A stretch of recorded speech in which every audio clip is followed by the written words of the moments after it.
Hey, this is Uncle Josh, and we're on Uncle Josh Gaming. We're gonna have a look at Microsoft Flight Simulator. I've been excited to have a look at this game on Game Pass, so we'll start a new Let's Play and see if I embarrass myself with not knowing how to fly.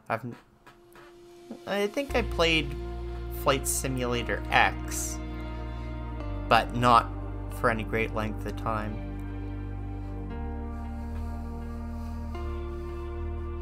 So I'm playing with the trusty new Series X 20th anniversary controller and my keyboard and mouse.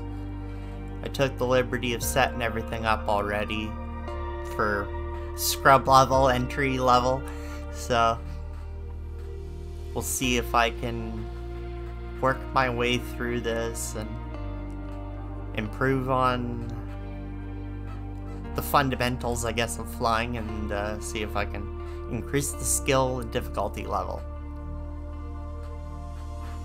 You gotta learn to walk before you can fly, right? So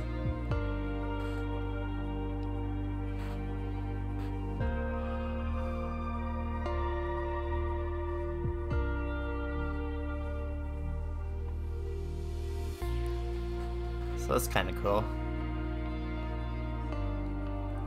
Ooh, I like the look of that thing. I'm not an aviation expert by any means.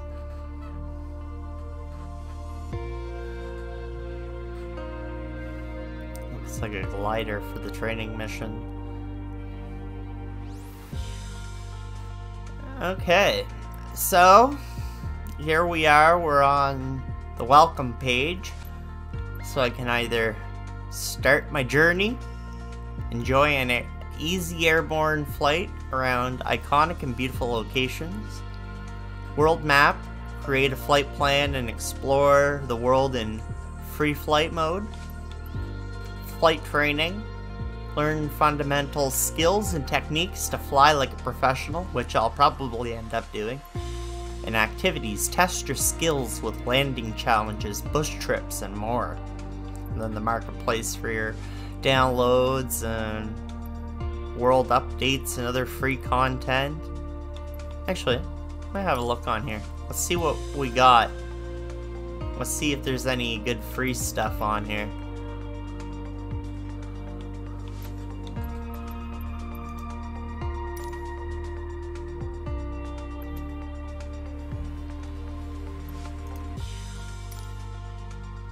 Okay, so these are the world updates. I guess I already have them. Alright, let's get started with flight training.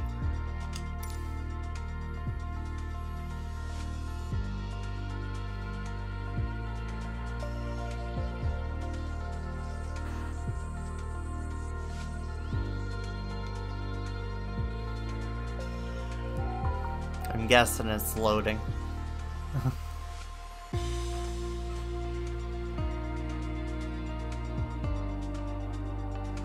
I have this running on a mechanical drive, I know, but the file size was way too big, so figured, okay, I better put it on the mechanical drive just to be safe. More storage space.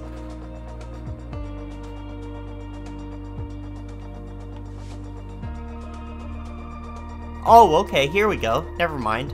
I'm an idiot. Okay, so we're gonna do basic handling. Now I know what to do. Alright, so the basic handling. The basic steps to handle an aircraft. Introduction. Start with basic controls and cameras. I'm gonna need this.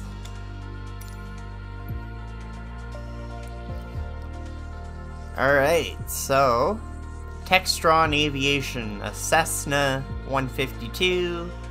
We're going from Sedona to Sedona, to the air, so. Training. In this flight lesson, we will focus on the basic simulator controls that will help you manipulate your aircraft, adjust camera position both inside and outside the cockpit, interact with instruments, and open the toolbar menu. Okay, so the bullet points are opening the toolbar menu during flight, interacting with the camera panel via the toolbar, using the cursor to highlight and interact with cockpit instruments, creating, saving, and accessing custom camera views. Pretty cool. Okay, so let's try it.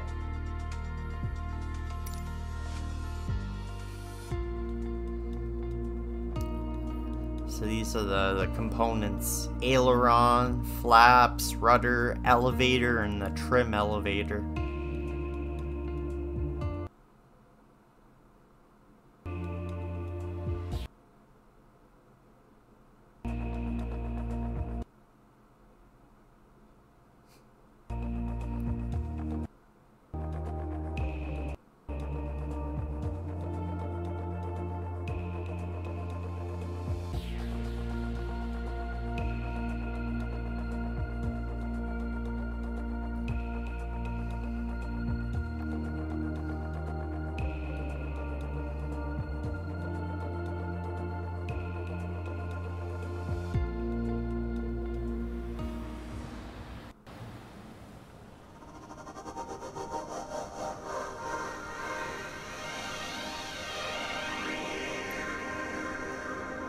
So there's the plane.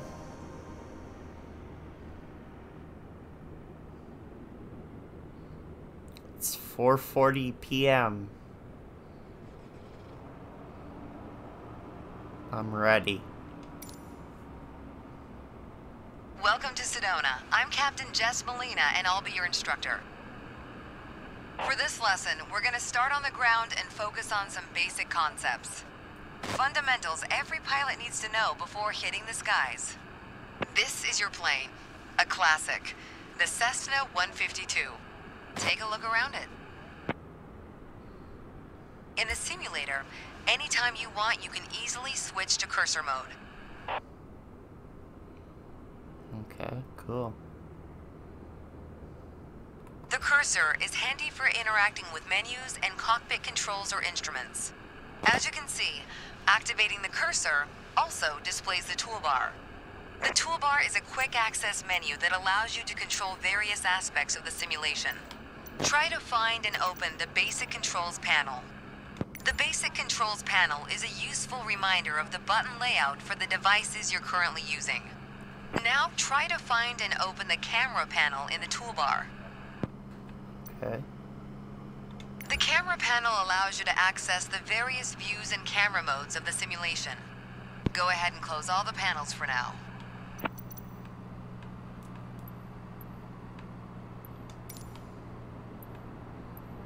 Right now, we are in the external view mode. Let's switch to cockpit view next.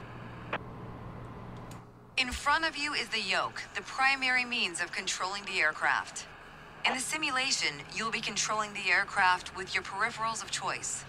So let's hide the yoke for now. Okay.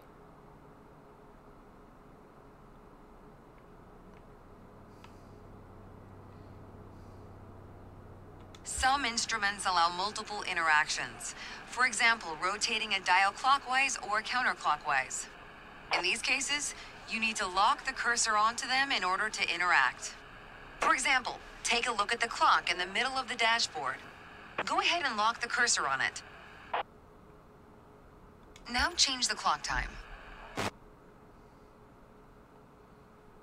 You can unlock the cursor once you're ready.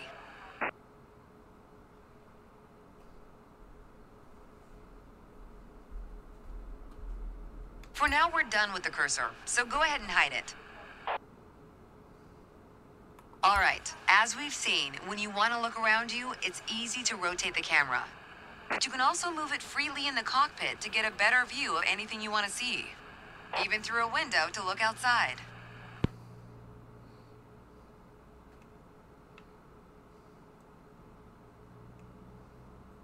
Pro tip, once you find a camera position you like, you can save a shortcut to easily get back to that view anytime.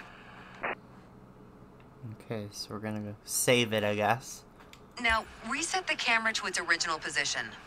Then try switching to your custom one again. Okay.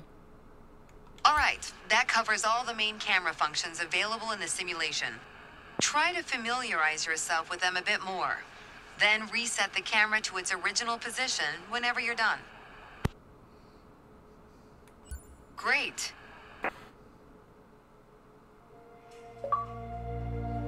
Okay, so I got that one done. Let's go next. Let's go back to the training menu now.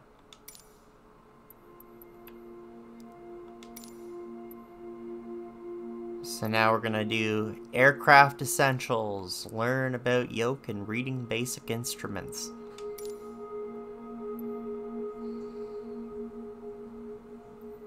So the training, we're getting familiar with the aircraft main controls and instruments, the yoke to control the ailerons and the elevator, the rudder pedals to control the rudder and steering on the ground, the throttle and RPM indicator, tachometer, the airspeed indicator and altimeter. Okay.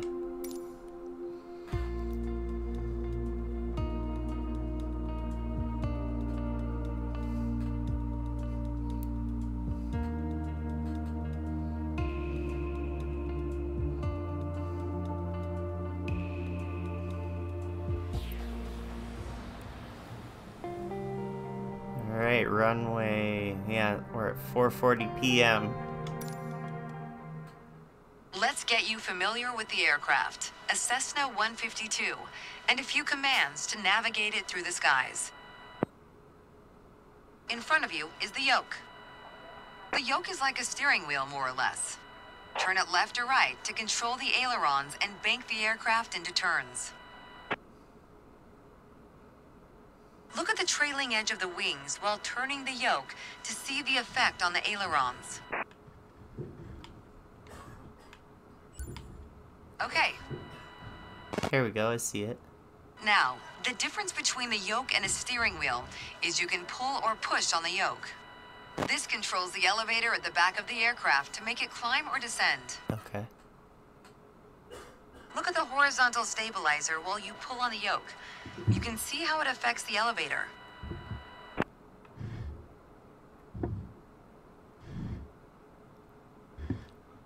So that'll be to pull it up, that'll be to pull it down.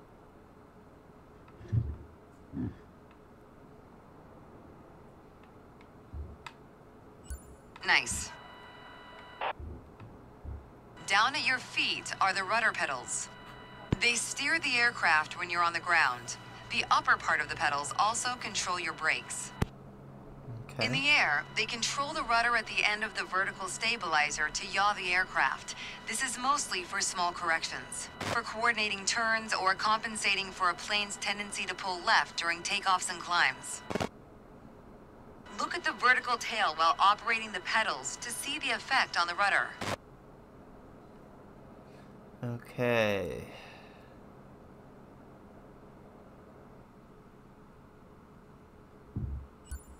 Great. You see Last it. but not least, the throttle is located near the center of the cockpit. Pushing forward will increase power. Pulling back will decrease power. First, look at the throttle and select it.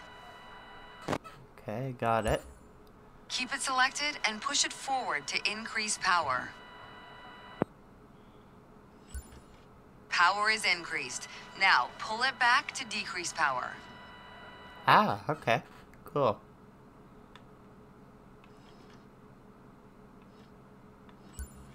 Power is decreased. Now we'll do the same without focusing on it. Deselect the throttle. Look away from the throttle and increase power.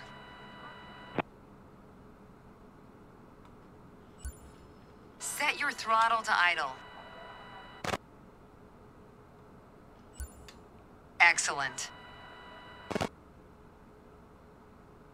When the engine is on, you'll be able to see the power change on your RPM indicator. You'll find it on the right side of the dashboard. Right there. This tells you how fast the engine is spinning in hundreds of revolutions per minute. Next, take a look at your current speed on the airspeed indicator. It's on the left in the main instrument panel. Okay, I see it. It measures the speed in knots. To check your altitude, look to the altimeter. It's on the right side of the main instrument panel. Right there. The altimeter has 3 hands, similar to a clock. The long, thick pointer indicates 100-foot intervals. The short, thick one is 1,000-foot intervals. And the long, thin one, 10,000-foot intervals. That's all for today. Next time, we'll see how it feels in the air. Ooh. That could be scary. Alright, so I passed that one.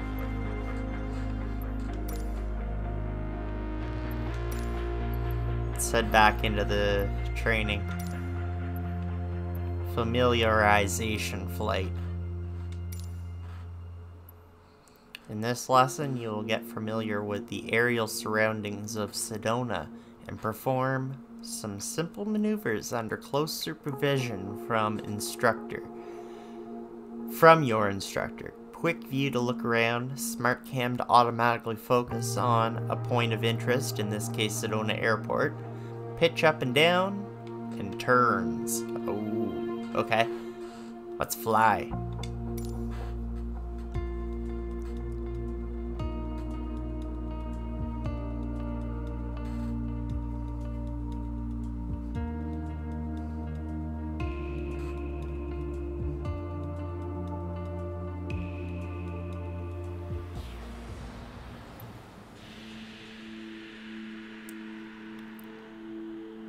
Okay, so we're at 64,000, yeah, or 6,400 feet.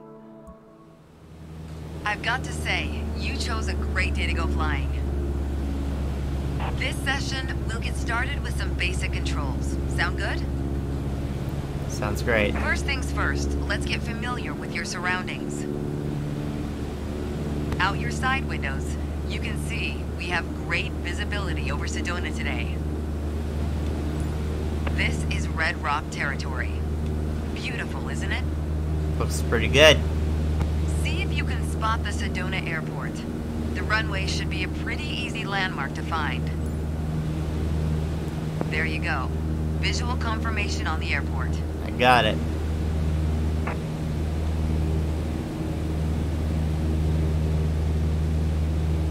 So that's Sedona, Arizona.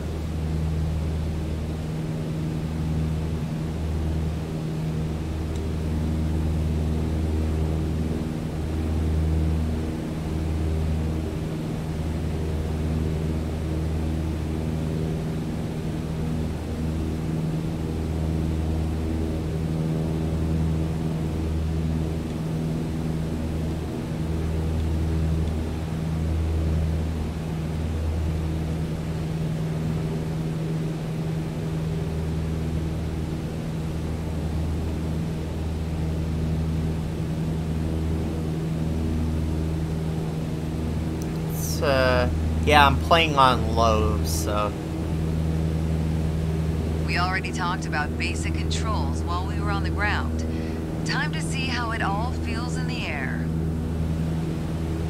The aircraft is currently set to a cruise attitude, the position it should be in for regular flight. Alright, now let's try banking into a turn by moving the yoke. I'll go first.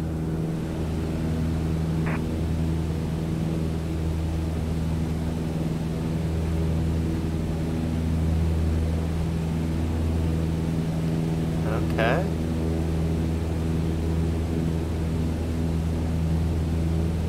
As a general rule, you always want to keep your turns under 30 degrees.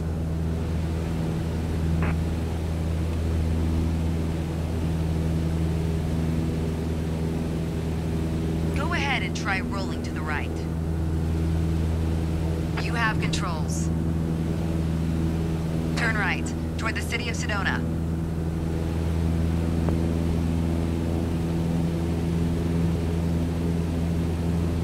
Make sure any control movements are soft and gentle. As we're flying towards Sedona, let's try climbing up and down. Gently pull on the yoke to climb. Give it a try.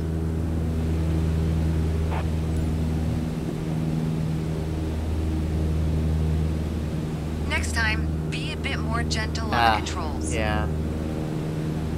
For the descent, it's the same principle, except you're pushing on the yoke. Okay. Go ahead. Gently pitch down.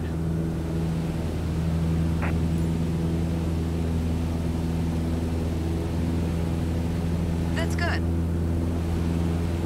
Okay, time to find the airport again. Look around, and when you found it, make a turn in that direction. Okay. I found it.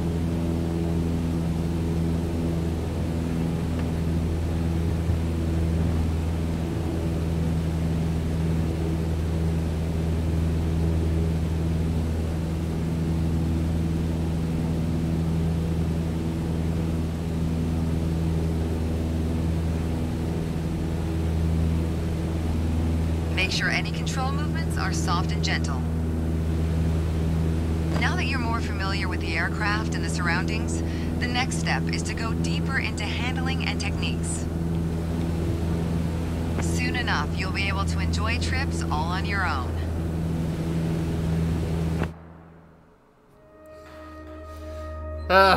So that wasn't the greatest. I got a B on that one. Yeah, pitching up and down is where I messed it up. And turning, I got a little bit of a...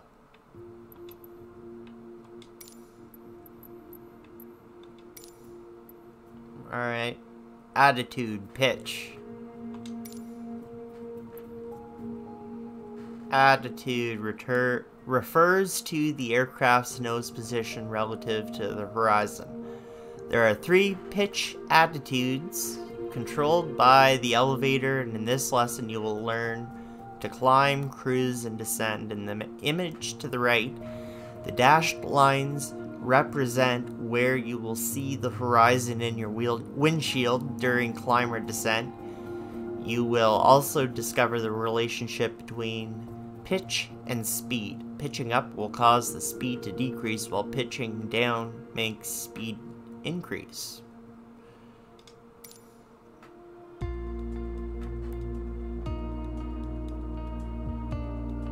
So let's give this one a shot.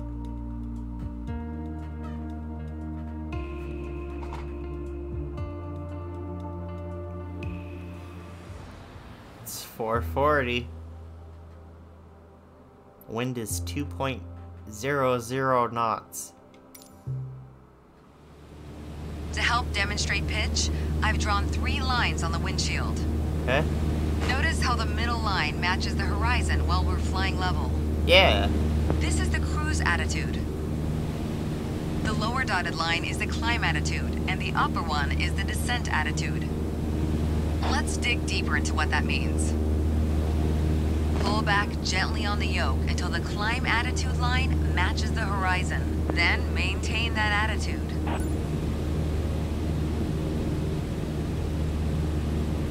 According to your altimeter, we're gaining altitude. Thanks. But we're losing airspeed, proving you can't avoid basic physics while making a climb. That's good. Now let's level back out. Our speed is increasing and our altitude is stable. That's okay. Push gently on the yoke until the descent attitude line matches the horizon. Then maintain that attitude.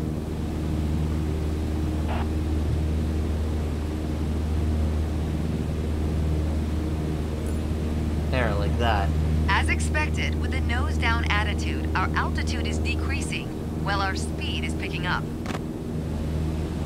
That's good. Okay, bring us back to level flight. Now your speed is decreasing and your altitude is stable. Yep. That's okay. I think a bit more practice may be a good idea. Hey! Try to make only small adjustments to your pitch to avoid overcorrection. See? Come on! It wasn't that bad. So, leveling off, pretty much all of it I did bad on. Yeah, scrub level. Crappy pilot.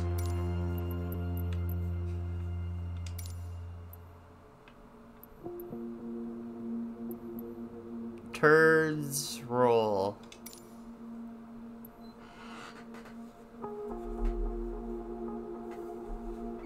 So this one we are going to turn, you will have to move the yoke in the direction you want to go and maintain the side slip ball centered with a small rudder correction. Like for climb or descent, an attitude or position of the horizon on the windshield will help you maintain the desired performances. You can confirm the bank angle with the notches at the top of the attitude indicator. Each notch represents 10 degrees. Okay, so let's fly.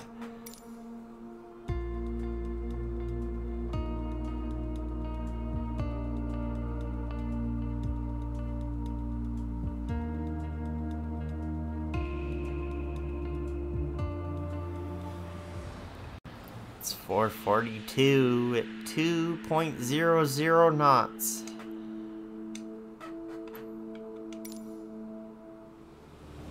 For this lesson, we're going to use a line drawn on the windshield to indicate the cruise attitude. I've also added another dotted line to help you bank properly for left turns. Gently move the yoke to the left until the dotted line matches up with the horizon. Then maintain that bank.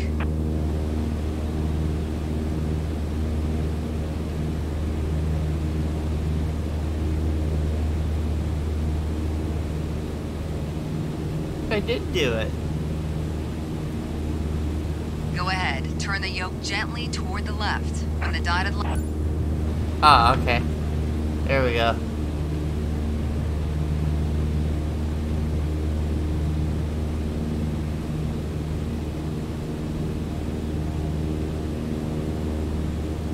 That's good.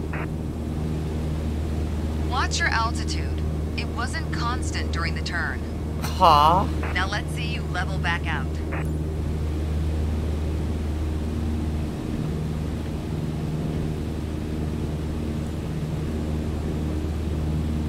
All right. For the next step, turning to the right, let's see how you do on your own without any markings.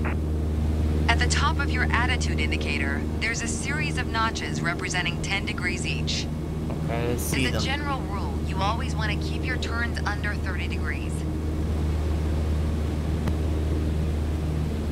Start banking right until you're lined up with the second notch to the right on the attitude indicator. Then maintain that 20-degree bank while remaining at the same altitude until I ask you to stop.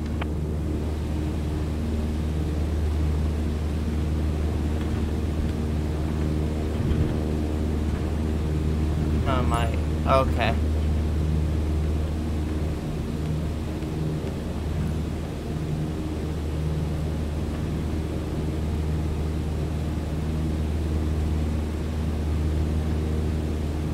Keep working on it. You'll get better.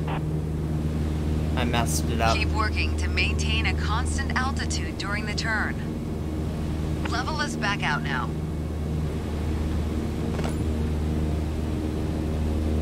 Great.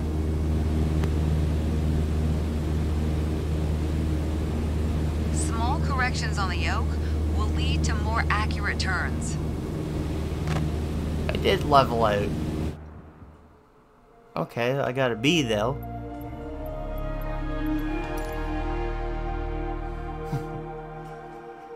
I'm good at leveling, but I'm not good at turning.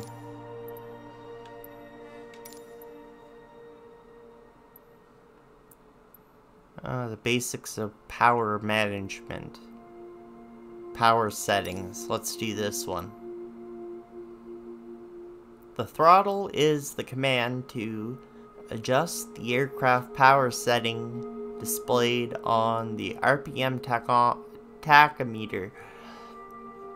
In this exercise, you will maintain the same cruise attitude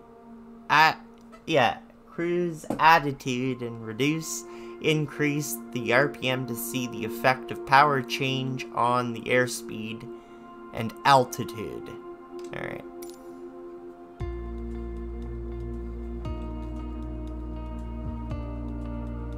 On the tachometer, yeah.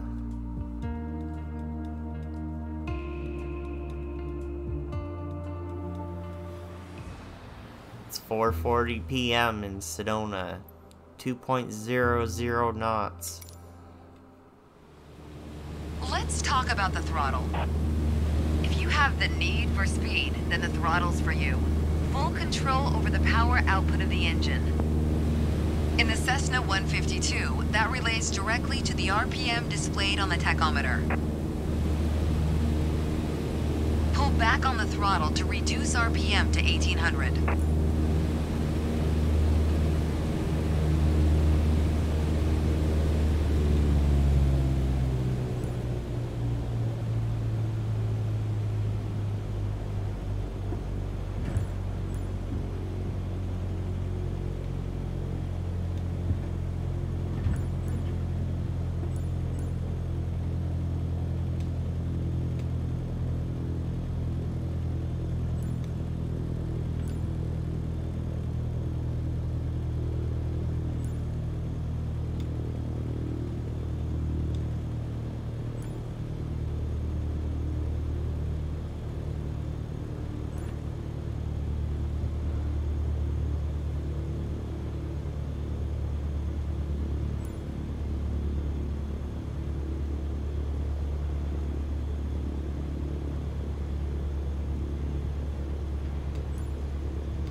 Make sure any control movements are soft and gentle. You put your plane in a dangerous situation. Pull back on the throttle to reduce RPM to 1800.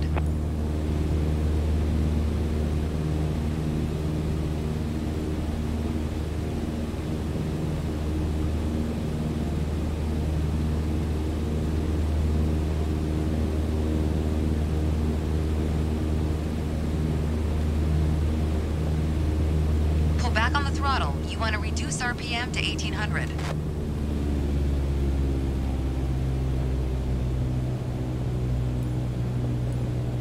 Look how your speed and altitude are also decreasing.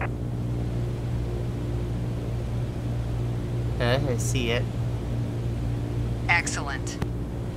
Okay, let's throttle back up to 2400 RPM.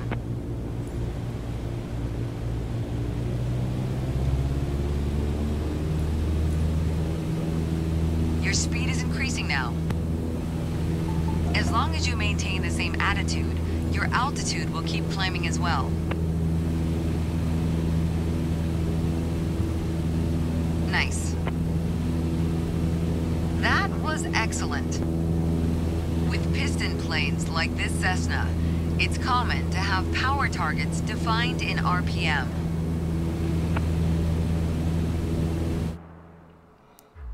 There, we got an A on that one.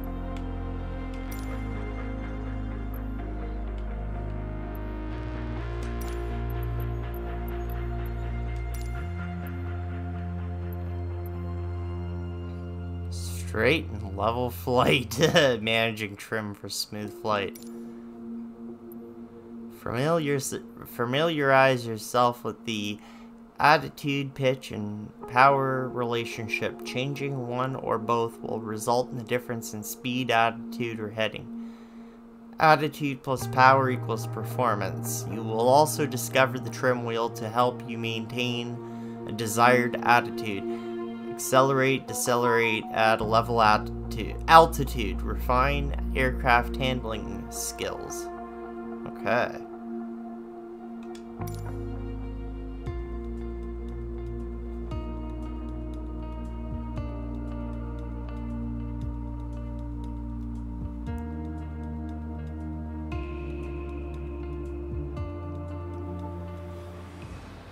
It's 4:46 in Sedona. Alright, let's get ready to fly. In this lesson, let's take a look at the relationship between attitudes and power settings. Attitude plus power equals performance. We are currently at 5,500 feet in a cruise attitude. The aircraft's nose is positioned under the horizon and cruise power is at 2,300 RPM.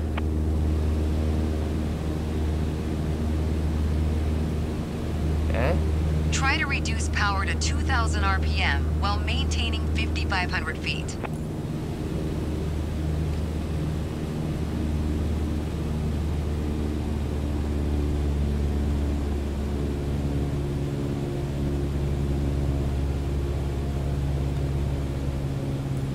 There we go. I did it. Great. You probably noticed, to maintain altitude, you need to pitch the nose up. Yep. That's what You I'm could doing. just keep pulling on the yoke to hold steady, but that's not really a precise means of control. Probably better to adjust your trim wheel until you don't need to push or pull on the yoke. Drag the trim down when you need to set the nose up. Drag it up to set the nose down. Try adding trim to keep us at 5,500 feet without increasing throttle.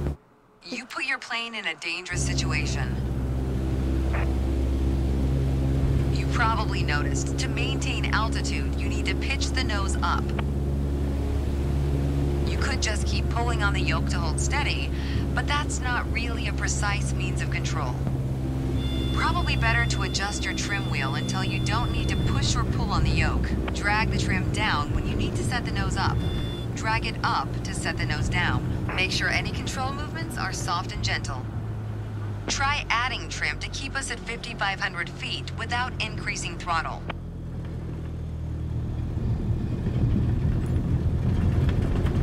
Make sure any control movements are soft and gentle. You probably noticed, to maintain altitude, you need to pitch the nose up. You put your plane in a dangerous situation. You could just keep pulling on the yoke to hold steady, but that's not really a precise means of control. Probably better to adjust your trim wheel until you don't need to push or pull on the yoke. Drag the trim...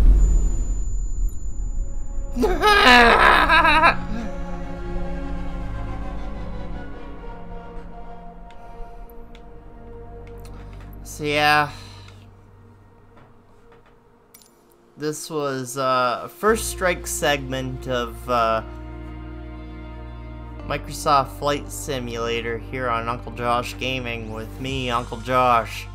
I'm not sure if I'm gonna really want to continue playing this because like this really isn't my thing, but I mean it could be someone's thing, so I may be the wrong person to kind of take a look at this kind of a game, but I thought it was okay, just it's challenging. It definitely needs some hardware to go with it, so I'd like to thank everybody for joining me, taking a look at this video, and having a first look with me at Microsoft Flight Simulator. So I'll see you in the next video. Until next time.